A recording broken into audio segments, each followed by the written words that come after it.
አርሰኒክ የተባለ በምግብ በመጠጥም ሲሰጥ ምንም ጣዕም የሌለው ሳታውቀው ወደ ሰውነትህ ገብቶ ቀስ ቀስ ቀስ እያለ ጊዜ ወራት ሰጥቶ ጉበትን እየበሳሳ ኩላሊትህን እያወደመ ልብህን እየወጋ ጨጓራህን እየበጣጠሰ አማቆ የሚገል መርዝ አለ ነው የሚሉት የሕክምና ባለሙያ ጓደኞቼ ማለት ነው። እና ይህ መርዝ ሲበዛ እጅግ አደገኛ መርዝ ነው እና ሲያንስ ግን ያው ሲያንስ ወዲያው ከገደለ ልቤን ምናምን ብሎ ከሞተ በቃ ቶሎ እንዲገደል የሚፈለግ አካል ነው። ግን የቆየ እያጠቆረ እየበሳሳ የሚሄድ ከሆነ ቀን ተቆርጦለት በዚህ አካባቢ ቢሞት ተብሎ ቀጠሮ የሚያዝለት ነው ማለት ነው። እንግዲህ በዚህ መርዝ ወያኔዎች በጣም ብዙዎችን እንደፈጇቸው ይነገራል። ይሄ አርሲኒክ የሚባል መርዝ ነው አሉ። በጣም ከውሃ ጉድጓድ ዝቃጭ ከምንትስዬ የሚገኝ ነው አሉ። እንዴት ከዛ ውስጥ የሚገኝ አላውቅም። ሕክምና ሙያ ስለሌለኝ ይሄንን የማውቀው ነገር የለም። ለምሳሌ የኦሮሚያ ክልል ፕሬዝዳንት የነበሩት አቶ አለማየሁ አቶምሳ ይባላሉ። ኦርቶዶክስ አማኝ ናቸው እና በኦሮሚያ የሚታየውን ሙስና፣ ህገወጥነት፣ የፍትህ መጓደል ለማስተካከል ረጅም ርቀት የሄዱ ሰው ናቸው። ስለዚህ አቶ አለማየሁ እቺን ወይ በምግባቸው ላይ በውሃቸው ላይ ተሰጣቸው። ከዛ ማቀው ሞቱ ይላል። እነዚህ የማናገራቸው ሰዎች ምንድነው የሚሉት? መርዙ የተሰራው አሁን ላይ የአማራ ነገድ ተወላጆችና ከነገድ ማለት ነው ከብሔር የአማራ ተወላጆችን ከሃይማኖት ደግሞ የኢትዮጵያ ኦርቶዶክስ ተዋሕዶ እምነት ተከታይ የሆኑትን በአጠቃላይ ከነገድ እስላምም ይሁን ክርስቲያን አማራ፣ ከሃይማኖት ግን ኦሮሞም ቢሆን ትግሬም ቢሆን አማራም ቢሆን ጉራጌም ቢሆን ወላይታም ቢሆን እነዚህ ሰዎች ተወላጆች ለመፍጀት እስኪመስል ድረስ ነው ጥቅም ላይ ውሎ የሚታየው ነው የሚሉት። ጴንጤም ሁን እስላምም ሁን ግን አማራ ከሆንክ በተለይ ትግሬም ሁን ኦሮሞ፣ ኦርቶዶክስ ከሆንክ በተለይ ኢትዮጵያ አቡነ ማትያስ የሀጂ ሙፍቲ ቀብር ላይ ሄደው እንባቸውን ይወሉ። ስለ ሃይማኖት አይደለም፣ ስለ እስልምና አይደለም፣ ስለ ጓደኛቸው ወንድማቸው የሀገራቸው ሰው በእምነት እኩል ያገለገሉትን ብለው እንባቸውን በዚህ በአራት መታ ያፈሰሱት። ይሄን ያዩ ጽንፈኞች ካፊራ ያለቅስልንም ቀጥሮ ምናምን ብለው ነበር። ክርስትና በሚገለጠው በኦርቶዶክስ ቤተክርስቲያን ብቻ ሰው ሲሞት ነፍስ ይማር ይባላል። ባህል በየትኛው እኔ በጥንታውያኑ እስላሞችም ዘንድ እንደዚሁ ነው የሚመስለኝ እና በዚህ አልፋለና ከነፃነት ከነዚህ ትንሽ ቆሻሻ ሀሳብ ካላቸው ሰዎች በስተቀር በአጠቃላይ የተሰራው ነገር የሚከፋው ነገርና ትንሽ ነፃነትን ያደርግ የነበረው ዘንድሮ በህዳሴው ግድብ ላይ ለአዲስ ዓመት አብይ አህመድ መቼም የሚበልጠው ኮሜዲ አይፈልግም። ኢትዮጵያ ውስጥ ስሙ የገነነ ሰው አይፈልግም። ምክንያቱም ኢኮኖሚው ላይ እሱ ነው፣ ኮሜዲው ላይ እሱ ነው፣ ቲያትሩ ላይ እሱ ነው። ይቀናል። በቃ መልአከ ሞት ነው። እሱ ሄዶ ያቀፈው በሙሉ ይሞታል። እሱ የጠራው በሙሉ ይሞታል። የሚድነው ጴንጤ ከሆነ ብቻ ነው። የሚያጥፋቸው ሰዎች የሚይዛቸው ሰዎች ተሸብልለው ጴንጤ ከሆኑ መንፈሱ አይገላቸውም።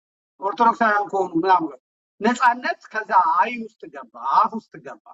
ብዙ ሰዎች አልወደዱለት ያም በማድረጉ ቢሆንም ግን ብዙዎች ያከብሩታል። ግን አሳጣው። ልጁም ደግሞ ያለ ፍላጎቱ ሄደው ቀሉም የዛለት ደረቅ በቃ እንጨት ያለ ሲስቅ የነበረው አብይ አህመድ ነው። እንደዚህ ከሚስቱ አጠገብ ቁጭ ብሎ እንደዚህ ልክ እንትና ሲጠይቃት እንደዚህ ምናምን ሲጨነቅ የነበረው አብይ ነው። በቃ ቲያትር ስለሚያይ ጩጬ ስለሆነ እሱ ራሱ እያለ የሚናገረው ነገር ያጣላልኛል አያጣልልኝም ብሎ ሲል የነበረው እሱ።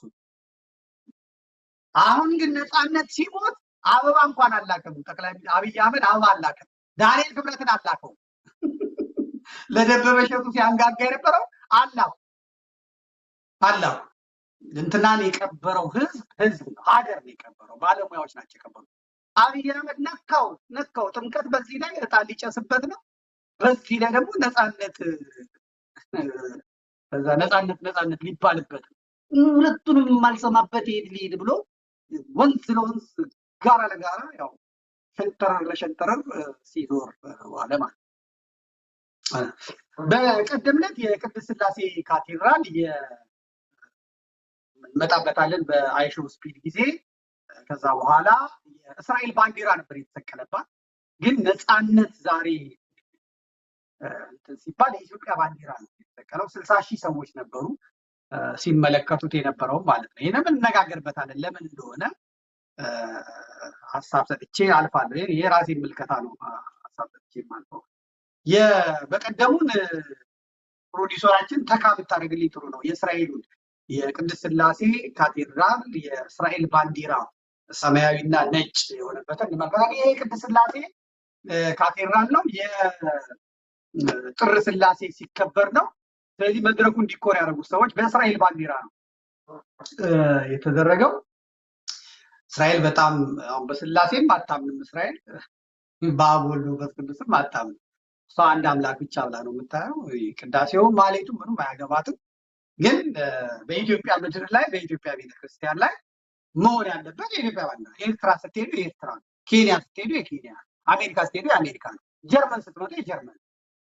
ኢትዮጵያ ስትመጡ ግን ይሄ የኦሮሞማው ኃይል ከመጣ በኋላ ያን ከለር ስለሚጸየፈው ቢያንስ ወደዚህ እናቅርብ ብለው ብዙ ፓስተሮችም በዚህ በእስራኤል ጉዳይ ላይ ነው ያሉት እና በቸርችም የሚሰበከው እስራኤል ናት። ግን እስራኤል አይሁድ ናት።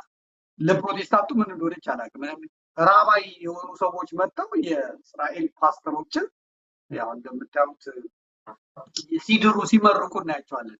አይሁድ ሆኖ ደግሞ ስለ ኢየሱስ ክርስቶስ የሚገርም ነው። ብቻ ይሁን የፈለገ ይሁን ይሄ ነበር። ዛሬ ግን ያው በዓለ ጥምቀትም ነው። ግን ነፃነት በሚሞትበት ግን የእስራኤል ባንዲራ ጥጉን ይዞ የኢትዮጵያ ባንዲራ የኢትዮጵያ ሰንደቅ ዓላማ በቅድስት ሥላሴ መንፈሳዊ ካቴድራል ላይ እንደምታዩት ከነገ አሁን ሰዎች ሲመለከቱ ኢትዮጵያ ቸርች የኢትዮጵያ ቤተክርስቲያን የት ነው ይሄ ምናምን ይላሉ ማለት ነው። እንግዲህ ወደ 60,000 ሰዎች ነበሩ በቀጥታ ስርጭቱ ሲከታተሉ የነበረው። የኢትዮጵያ ሰንደቅ ዓላማም በግራና በቀኝ ሆኖ ከብሯል ማለት ነው። በእውነት እጅግ ደስ ይላል። የቅድስት ሥላሴ የእስራኤልን ባንዲራ ተችተን ነበረ። ዛሬ ሽታው እንግዲህ እነ ሽታ ያሳደጉን ወንድሞቻችን ናቸው። ዋና ጸሐፊው፣ የቤተክርስቲያኒቱ አስተዳዳሪዎች፣ ካህናት ወንድሞቻችን አባቶቻችን ናቸው። ያው እነሱ ፈልገውት እንዳልሆነ ይገባናል። ግን ያው እኛም እየተናገርን ለታሪክ እያስቀመጥን እንሄዳለን። ግን በነፃነት የቀብር ስነስርዓት ላይ ይህንን ነገር አይተናል ማለት ነው። እግረ መንገዱን እንግዲህ ምክር እየሰጠን እንሄዳለን። ነፃነትን ታመጣልኛለህ። ስለ ነፃነት መናገር ስላለብን ነው። የነፃነትን ተመልክቶ ለሌሎች አርቲስቶችም የሚሆን ነገር ናምጣ። በጣም ብዙ አርቲስቶች ናቸው የሞቱት ሰሞኑን። በአጠቃላይ በብዛት ተደርድረውም አይቻቸዋለሁ። ሰማያዊ ለብሰው የሆኑ ሰዎች ሰርተዋቸው አይቻለሁ። በጣም አብይ አህመድ ከመጣ በኋላ አብዛኞቹ የሞቱ ናቸው እና የሚሉት ደግሞ ልቤ ይላሉ። ከዛ ሆስፒታል ይሄዳሉ። ከዛ ሞቱ ተብሎ ሳጥን ውስጥ ገብቶ ይወጣሉ ማለት ነው። እንደምትመለከታቸው ያቺ ትርፌ የማይተርፍ የሆነ አሰራር ኢዮብ ነው ይሄ። ፍቃዱ ተክለማርያም አለ። ሀጫሉ እንኳን በጥይት ደግሞ በጥይት አይደለም ወንድሙ ተናግሯል። ደም የለም ምን የለም ምን የለም፣ ግን በቃ ሞቷል ሞቷል። ወይ አንቀውት ነው ወይ አፍነውት ነው። ወልደ ገብርኤል ነው ስሙ፣ ኃይለ ገብርኤል ወልደ ገብርኤል ነው። ኦርቶዶክስ ነው። ሐረርጌ ያውን ለእስላም ተቀምጦ ለአጫሉ ለቅሶ ድንኳን ጥለው ተቀምጠው ከዛ አምቦ ላይ የአምቦ ኪዳነ ምሕረት ካህናት መስቀል ይዘው ጽና ይዘው ሲመጡ ካፊራ ሀጫሉ ካፊራ ድም ተነስተው ድንኳናቸውን ጥለው እና እንግዲህ እነዚህ የምታዩዋቸው ሰዎች በሙሉ እነ መስፍን ሰው ለሰው ላይ ያለ ልጅ ይቺ ማን ነበር ዘፋኝ ናት። ይሄ ልጅ ማነው ስሙ? ባባ የሚሉት ሬቀር ማዲንጎ